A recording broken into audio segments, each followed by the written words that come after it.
Happy New Year, guys. Welcome back to Gwen Jikoni. And in 2026, the first episode, we are beginning with a very nice breakfast dish. It's a breakfast casserole, protein packed. It has sausages, it has bacon, it has eggs, and let me tell you, this you're gonna enjoy. When you're hosting this year at any time of the year, this is the breakfast that you need to serve your guests. Or on a Saturday morning when you want to do a brunch, or a Sunday, this is what you need to go for. It's classic, it's amazing, it has veggies, it has carbs, and it has proteins. So let's get into it. This is what you will need. Sausages of your choice. Beef, chicken, or pork, you do you. Then you need to decase them to help them cook beautifully. Then we have eggs. The number depends on the number of people you're feeding. Then we have bacon. Any you'll have on hand is okay. Then we have the veggies. Here I have potatoes, but you can use sweet potatoes instead. I've soaked them in water before cooking. We have red, yellow, green bell peppers, and of course the red onion. Then we have milk. You can swap it with any non-dairy option you have on hand. Then here are our spices. We have paprika, we have garlic powder, onion powder, salt and black pepper, and definitely cooking oil. Basically, that's all you need to make this protein-packed breakfast casserole. Before you prepare your veggies, first things first, you have to preheat your oven to about 200 degrees Celsius. Now let's set up our baking trays. I've lined mine with a silicone baking mat. If you have baking paper, that will do. If you have followed me for quite a while, you know I don't recommend aluminum foil, especially when it is in contact with the food. So avoid that. Use the baking paper instead if that's what you have. So I'm tossing in a tablespoon of cooking oil onto the potatoes. Then going in with my favorite spices, I'm using a teaspoon of onion powder, a teaspoon of garlic powder, and a teaspoon of paprika. Use whichever spice you love on your potatoes. It goes a long way when you flavor your potatoes the best way you can. And definitely black pepper and sea salt. I have diced my potatoes in the smallest cube possible using my dicer because I wanted them to cook faster. And also when you're biting onto the casserole, you don't bite into a big potato. The potatoes, when they are chopped into smaller pieces, they melt in your mouth and they melt into the casserole. Similar size probably to the other veggies, which makes it easier to eat and more appealing to present. If you don't have a dicer, don't worry. You can as well use your chopping board and a knife and try to cut or cube your potatoes in a size that is same and as well as smaller, depending on how you'd want it to cook. The smaller it is, the faster it will cook. So here I'm mixing in all those spices together so that I also lay those potatoes on the tray on a flat surface, so no potato is on top of the other, so that they bake perfectly well and they are all browned perfectly well, so that it takes less time and that they don't steam. Once done, I put it aside and I grab another tray. This tray is for the bacon. Whichever bacon you have on hand, feel free to use that. I think I was using sticky bacon, and I wanted to put it on top of the rack so that the drippings can drip or down below on the tray, but I realized it's not too fatty. I removed the rack and just placed them on the baking mat, and that worked perfectly well.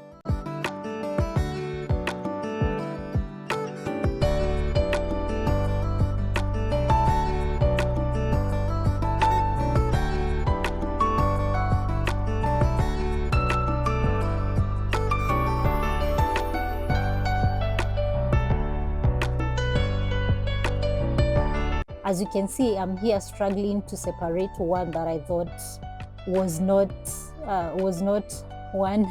I was trying to separate it and I think it just looked thick anyway, and that's why I was trying to separate, but there was nothing to separate.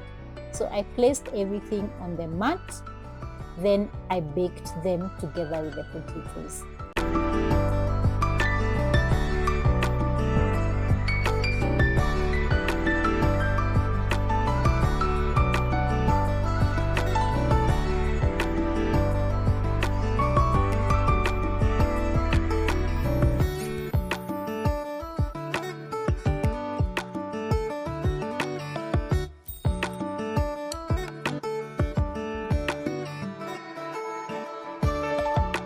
Now it was time to bake the potatoes and the bacon. I placed them in the oven together. This saves much energy and time, and it only took 18 minutes to have them both cooked. If the potatoes were bigger, it could have taken longer, but the bacon takes about 18 minutes. So next up, I picked my sausages and started decasing them one by one. Using a paring knife, a very sharp one, I just put a slit on the middle, then I removed the casing. I used about 10 sausages, which is about 400 grams. You can as well switch sausages with minced meat if that's what you have. And I always recommend the healthier option, of course, the minced meat, but you wanted that taste of the sausage. You can as well use whichever sausage you have on hand, whether it is pork, beef, chicken, or even a choma sausage. It's all up to you. You can see how that decasing went, and we were done with the decasing process.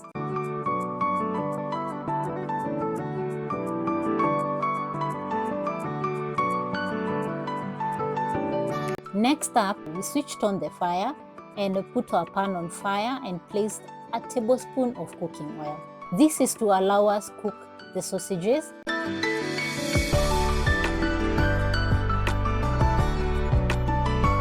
And in the sausage went to cook. Please avoid stirring them at the beginning because they will stick onto your cooking spoon, whichever cooking spoon you use. As you can see here, they were sticking onto my spatula. So I let them cook a little bit so that they stop being sticky.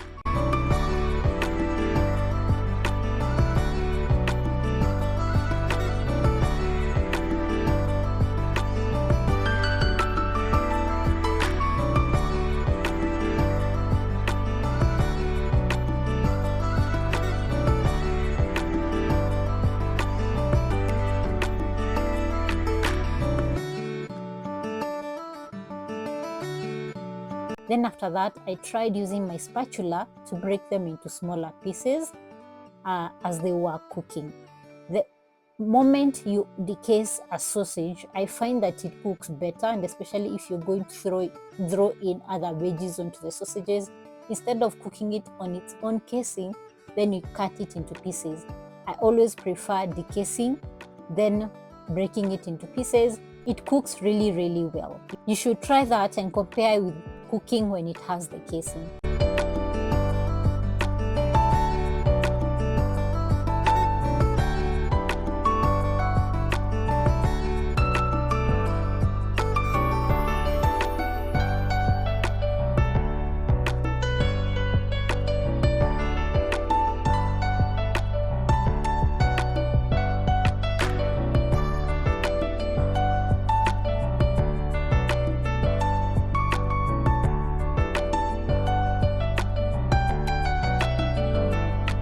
So definitely the spatula was not doing the best I needed it to do. So I went in with my masher. This masher is definitely a game changer. We have stocked them over on Gwen Jikoni gadgets. Currently they're out of stock, but let me tell you, this gadget is a must-have in your kitchen.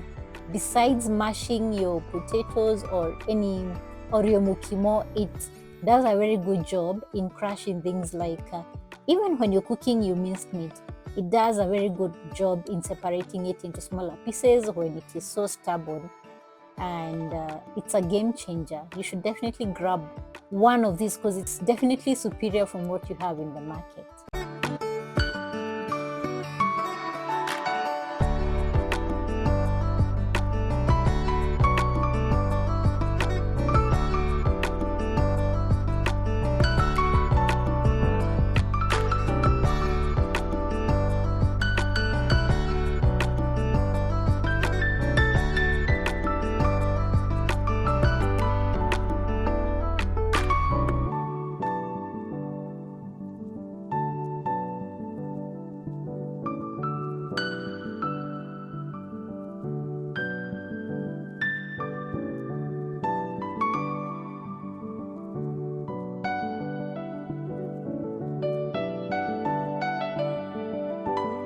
So here the work is stirring to make sure you get golden pieces of that sausage so that it becomes so delicious in the casserole. So you keep stirring. Do not be tired. Do not be tempted to leave it to cook on its own. just keep on stirring, and it will take a little bit more time, but it will be done in a short while. So once the sausage is done cooking, I put it directly into the casserole that we're going to use in the oven.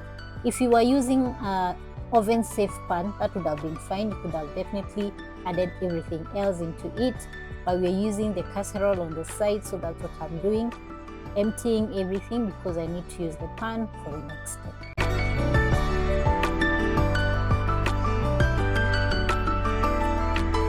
Onto the same pan, I added another tablespoon of cooking oil so that we can go to the next step. This is frying our veggies. Once the oil is hot, I put in the onions, allow them to at least become translucent before adding the other veggies.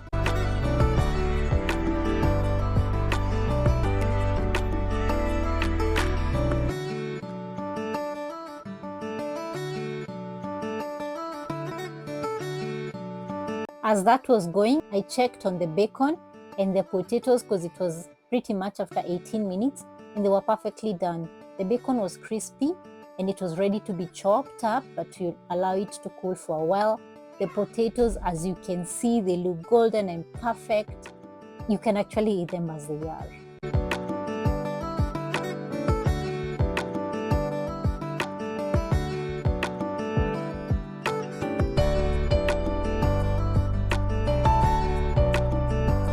Back to the stove top, our onions had turned translucent and it was time to add in the veggies. Use the veggies that you have on hand.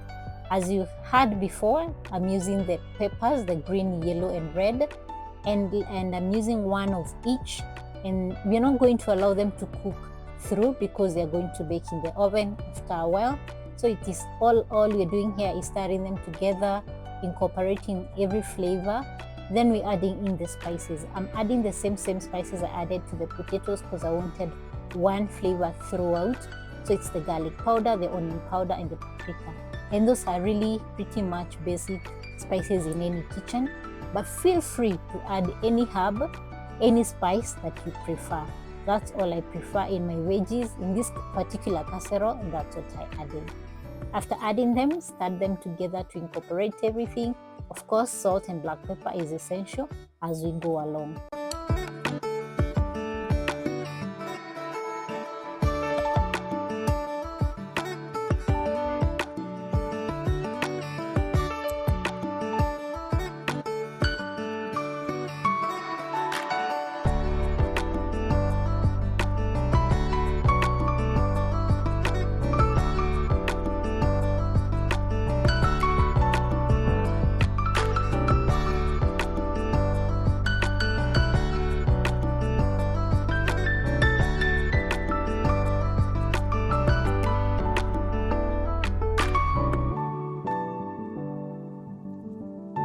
Once the veggies were ready, it was time to switch off the fire.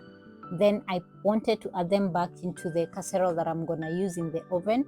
So to avoid moving everything else, including the camera, I just placed a chopping board on top of the stove top. And now the casserole, added in the veggies that had been pre-cooked.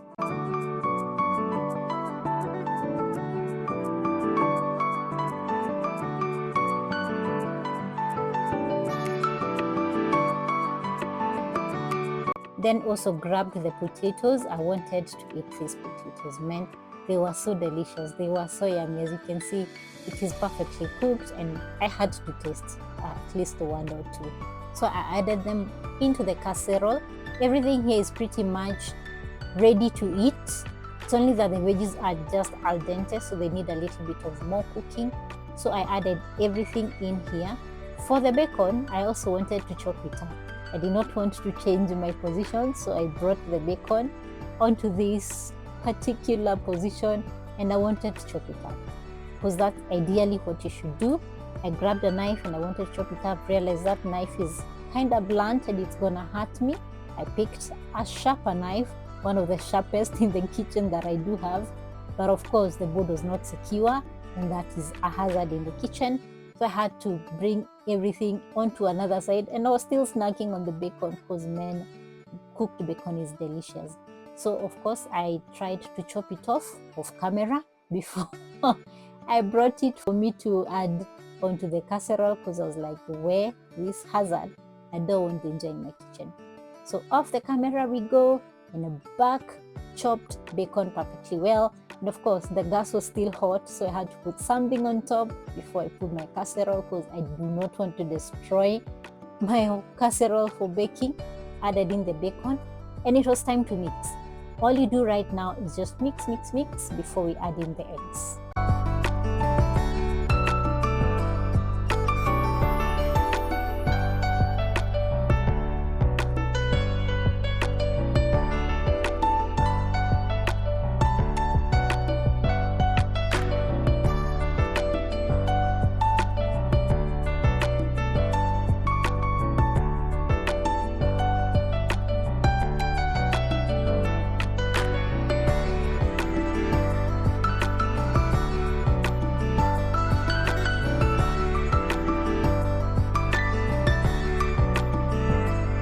Now on another station, it's all about cracking eggs. If you followed me for quite some time, you know this is how I love cracking my eggs.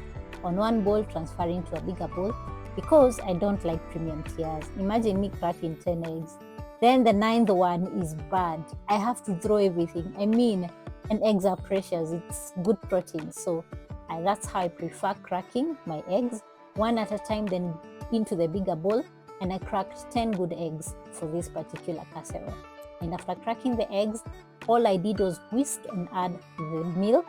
I'm using a 1/3 cup of milk. Remember, if you're lactose intolerant, feel free to use any other non-dairy milk that you have on hand. Cashew, almond, coconut, you do you. Then of course, remember to season your eggs because it goes a long way, even when you're putting it in another dish. So season it with whichever spices you prefer. Again, for me, black pepper and salt, basics. So everything is whisked together and it's ready to be added into the casserole.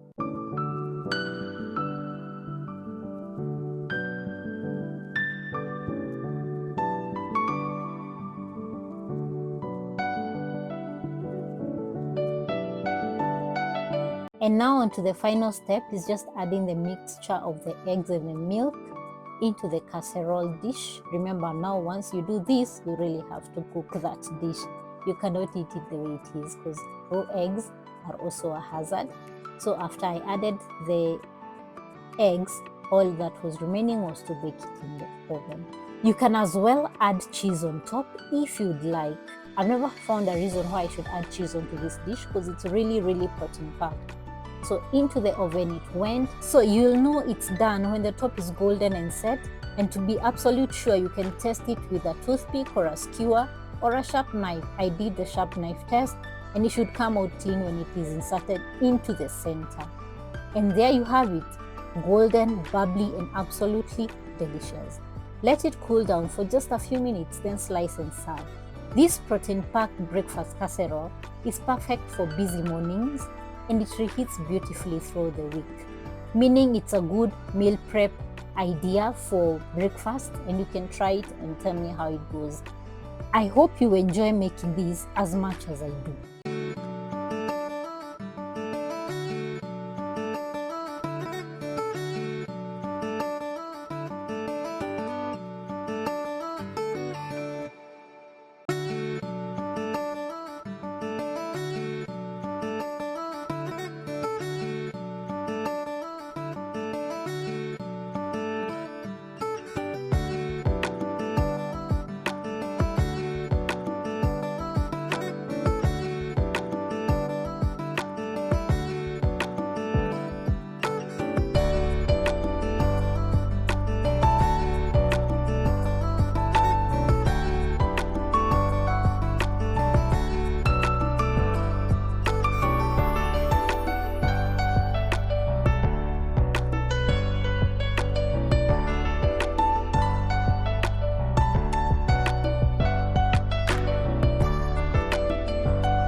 So let's taste together. You can see how perfectly layered it is.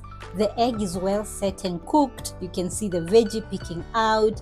The potatoes are right there. The bacon. I can see the sausage. I can see pretty much everything. It's so presentable. A slice goes a long way. It's so filling as well. And as you can see as I'm cutting into it, how nice and well set it is. So let's give this a taste.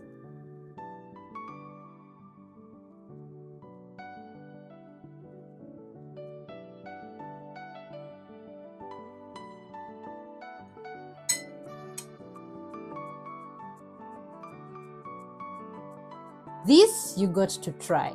And if you need a detailed recipe, the link is on the description box down below. And when you do try it, please let me know how it turns out. There are very many options on the recipe on what you can swap with. The potatoes you can swap with sweet potatoes, the bacon and the sausages you can do minced meat if that's what you prefer. And let me tell you, this you will impress your people with this. You'll also impress yourself when you do this.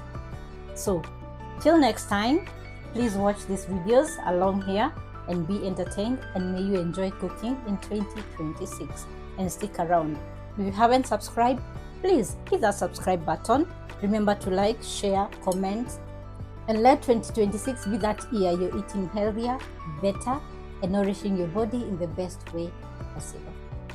See you on the next one.